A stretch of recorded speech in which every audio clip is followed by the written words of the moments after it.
नमस्कार दोस्तों, मैं ऋतिक तिवारी। आज हम फरीदाबाद में परसोन मंदिर आए हुए हैं। दोस्तों वैसे तो फरीदाबाद इंडस्ट्रियल एरिया है, इंडस्ट्रियल हब कह सकते हैं इसे। पर धार्मिक मान्यता और धार्मिक मंदिरों और पुराने ऐतिहासिक मंदिरों के मामले में भी फरीदाबाद कुछ कम नहीं है। दोस्तों फरीदाबाद में बहुत सारे ऐसे ऐतिहासिक मंदिर हैं जो जिनकी हमें जानकारी नहीं है पर उनका इतिहास बहुत पुराना है। दोस्तों मैं शुरुआत करता हूँ परसोन मंदिर से। ये मंदिर बहुत ही पुराना है, लगभग 4,500-5,000 साल पुराना इसका इतिहास है। महर्षि पाराशर के ज़माने का ये मंदिर है और ये मंदिर महर्षि पाराशर की तपोभूमि रह चुकी है। दोस्तों आज हम घूमते हैं, एक्सप्लोर करते हैं परसोन मंदिर को और शुरुआत करते हैं।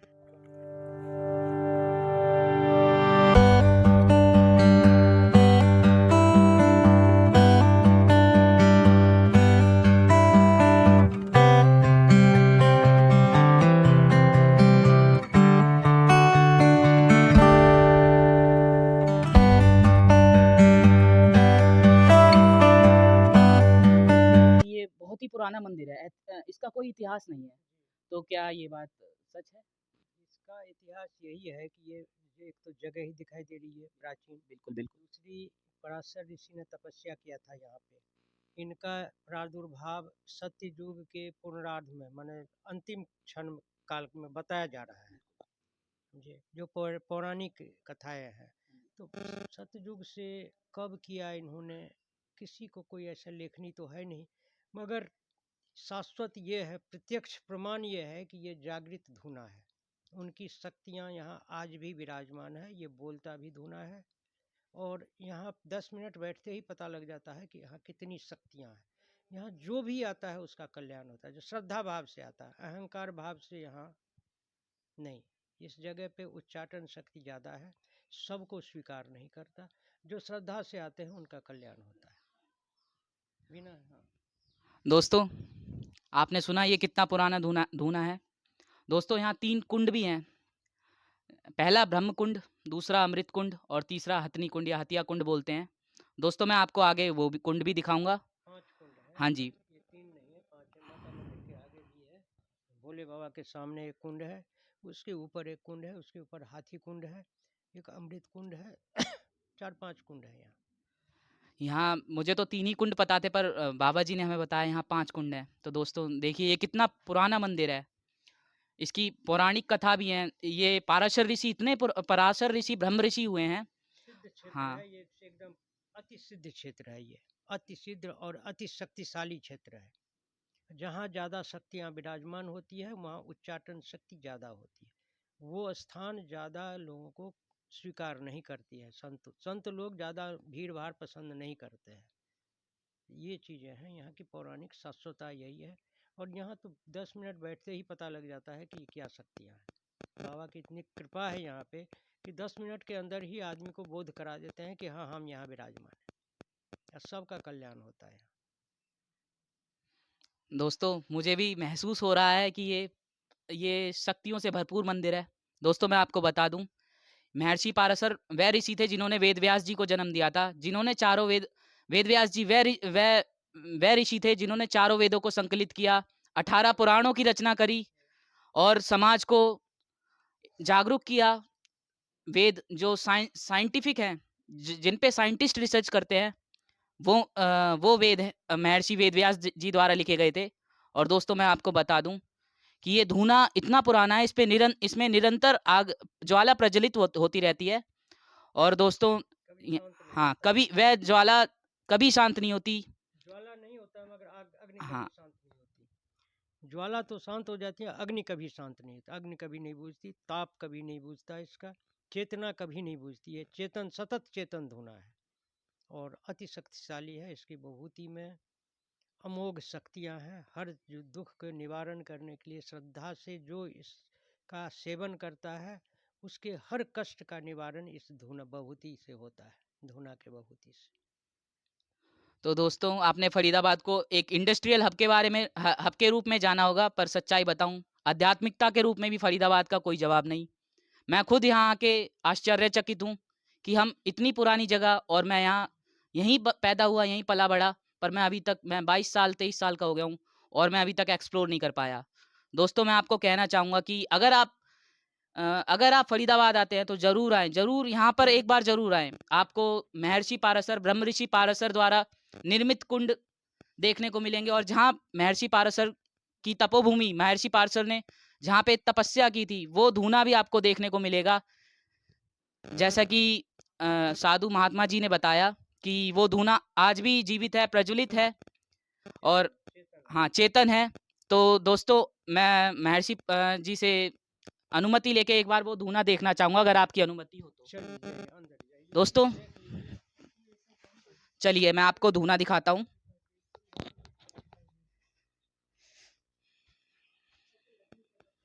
आ जाइए। दोस्तों, ये सौभाग्य हर किसी को प्राप्त नहीं होता, पर मैं इतना खुशकिस्मत हूँ, ये धूना मुझे देखने को मिला है, ये बहुत ही बड़ी बात है मेरे लिए। आगे श्री राम जी, लक्ष्मण जी और माता सीता मंदिर, ये धूना देख लीजिए, आपके सामने साक्षात है। मेरे पास तो कहने के लिए शब्द भी नहीं है दोस्तों। साक्षात मैं सामने देख रहा हूँ, महर्षि पाराशर जी यहाँ पे यज्ञ किया करते थे। हाँ जी दोस्तों, महर्षि जी बता रहे हैं यहाँ एक गुफा भी थी, तो आइए जानते हैं उनसे। गुफा को कवर्ड कर दिया गया, उसी के ऊपर धुना है। नीचे गुफा था, इसी गुफा के अंदर में तपस्या किया है बाबा ने। बाद में यहाँ उपद्रव ज़्यादा बढ़ा, जानवरों का जंगल था, लोग बाग कम आते थे, इसलिए इसको समाज के लोगों ने, जो आसपास के हैं, जो आते थे, जिनकी श्रद्धा थी, उन्होंने इसको कवर्ड कर दिया, इसके ऊपर छत डाल दिया, गुफा के ऊपर में गुफा को बंद कर दिया। दोस्तों, अभी हम धूना देख कर आए हैं, तो दोस्तों मैं आपको दिखा दूं, ये प्राकृतिक ब्रह्मकुंड, इसमें कहा जाता है कि ये महर्षि पाराशर ने ही बनाए थे तीनों कुंड, जिनमें पहला ब्रह्मकुंड है, दूसरा अमृत कुंड और तीसरा हतिया कुंड या हथनी कुंड कहते हैं। यहाँ की लोकल लैंग्वेज में हतिया कुंड कहते हैं उसे। तो दोस्तों, कहा जाता है ब्रह्मकुंड में नहाने से सारी बीमारी, चर्म रोग सभी सही हो जाते हैं। और दोस्तों, ये नज़दीक ही पास ही ये कुंड जिस जल स्रोत से भरता है, वो जल स्रोत दिख रहा है। मैं कैमरामैन से कहना चाहूँगा एक बार जूम करके दिखाएं। और दोस्तों, मैं कोशिश करूँगा कि आपको नज़दीक से भी दिखाया जाए। तो दोस्तों चलते हैं, आइए। तो दोस्तों, ये प्राकृतिक जल स्रोत है जिससे ये कुंड भरता है। आप देख सकते हैं, ब्रह्मकुंड इसी जल स्रोत से भरता है।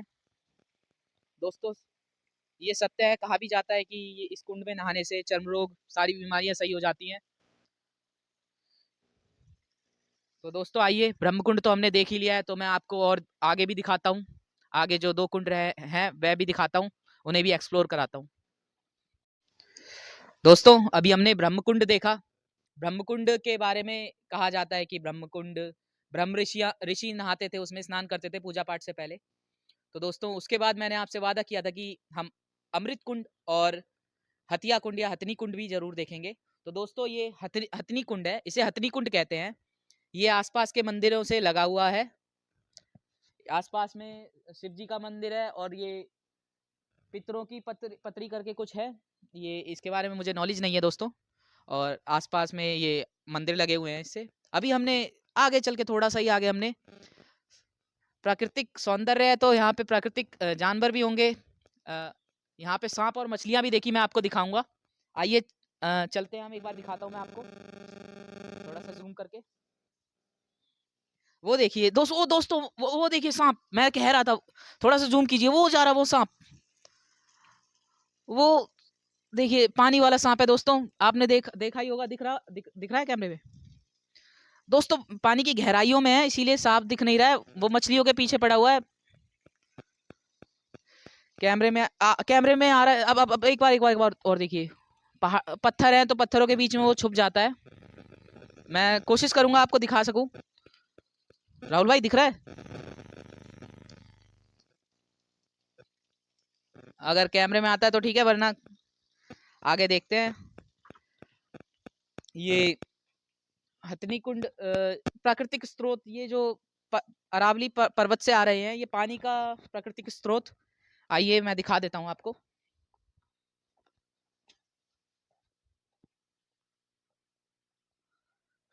वो पानी का स्रोत देख रहे हैं आप, पत्थरों के बीच में से, वहां से ये हथनी कुंड में पानी भरता है। हथनी कुंड का पानी बहुत ही साफ सुथरा है। मैं नीचे कैसे उतरूं, उतरने की जगह नहीं है, वरना मैं आपको पानी हाथ में लेके जरूर दिखाता। दोस्तों ये हथनी कुंड बहुत ही साफ सुथरा कुंड है। तो हथनी कुंड तो आपको दिखा दिया, अब एक कुंड और बचा है, अमृत कुंड। मैं आपको वो भी दिखाता हूँ, उसके भी दर्शन कराता हूँ।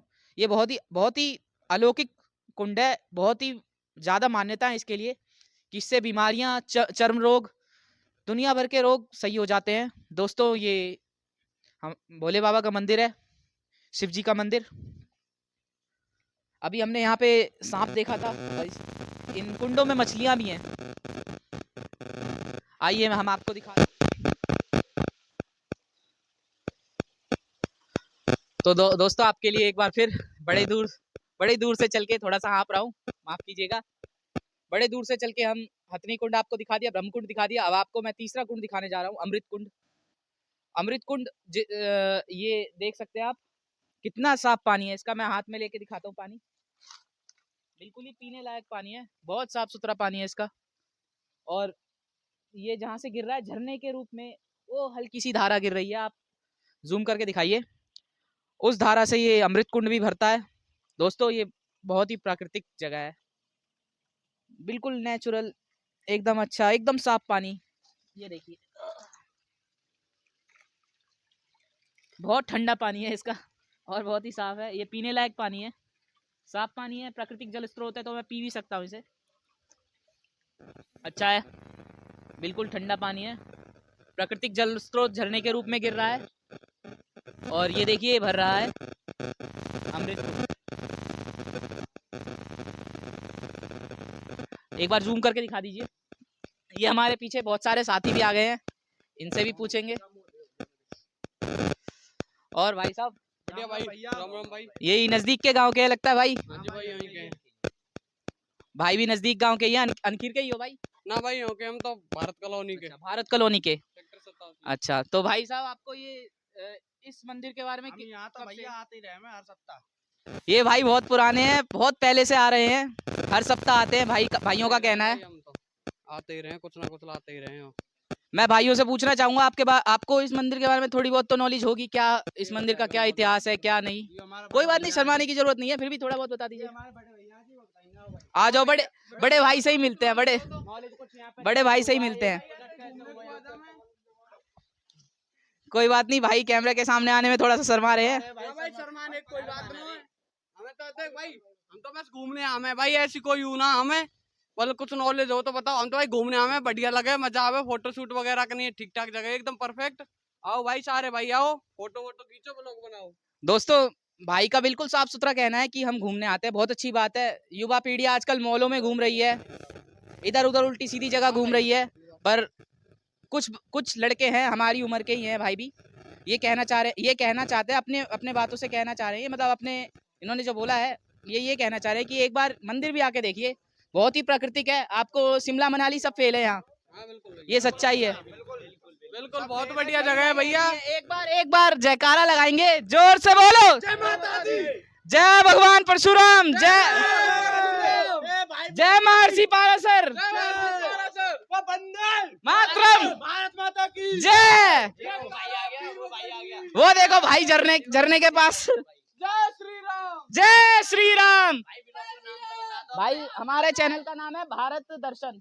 ये पहली, वैसे तो ये मंदिर महर्षि पाराशर को समर्पित है, पर यहाँ इस मंदिर में माता काली का मंदिर भी है, हनुमान जी भी हैं, शिव जी का मंदिर भी है, भगवान राम सीता माता के साथ, हनुमान जी के साथ और लक्ष्मण जी के साथ भी विराजमान है।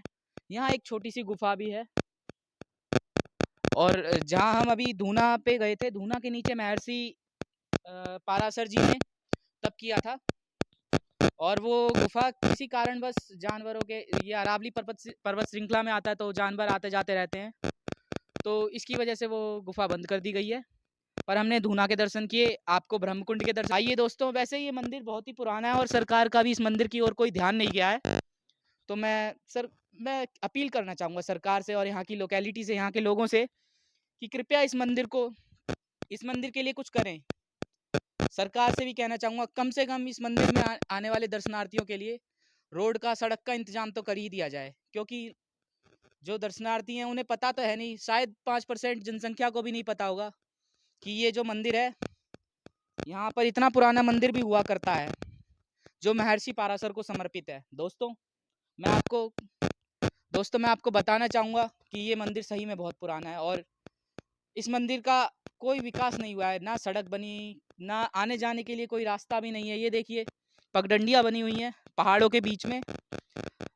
प्राकृतिक सौंदर्य तो है, पर कम से कम लोगों के आने जाने के लिए, बड़े बुजुर्ग दर्शनार्थियों के आने जाने के लिए कम से कम ये रास्ता तो बनाया जाए। अभी आपको पूरा मंदिर एक्सप्लोर कराया हमने, आपको ब्रह्मकुंड, महर्षि पाराशर का धूना, अमृत कुंड और एक हथिया कुंड भी दिखाया। पर दोस्तों मैंने यहाँ पे अंकल जी को और आंटी जी को अभी ये पत्थरों से कुछ बनाते हुए देखा, तो मैं अंकल जी से पूछना चाहता हूँ कि अंकल जी ये किस लिए आप बना रहे थे, मुझे कुछ बताएंगे? तो कोई मानता है ऐसी कि जो बिल्डिंग बनते हैं वो कम घर बन जाए, इनका घर नहीं होता इनका, उनके लिए है थोड़ा बन जाए, मतलब ये बिल्डिंग रही 2 बिल्डिंग भगवान करे वैसे बनता है, बिल्कुल, आस्था है बस, लेकिन मेहनत खुद करनी पड़ती है। बिल्कुल, बिल्कुल। अंकल जी का कहना था कि ऐसी आस्था है कि आप जैसे जितने ऊँचे पत्थर लगाएँगे उसी हिसाब का आपका घर बनेगा। पर अंकल जी ने बहुत ही बड़ी बात करी, बहुत ही बड़ी बात कही कि मान्यता है पर मेहनत तो खुद से ही करनी पड़ेगी। दोस्तों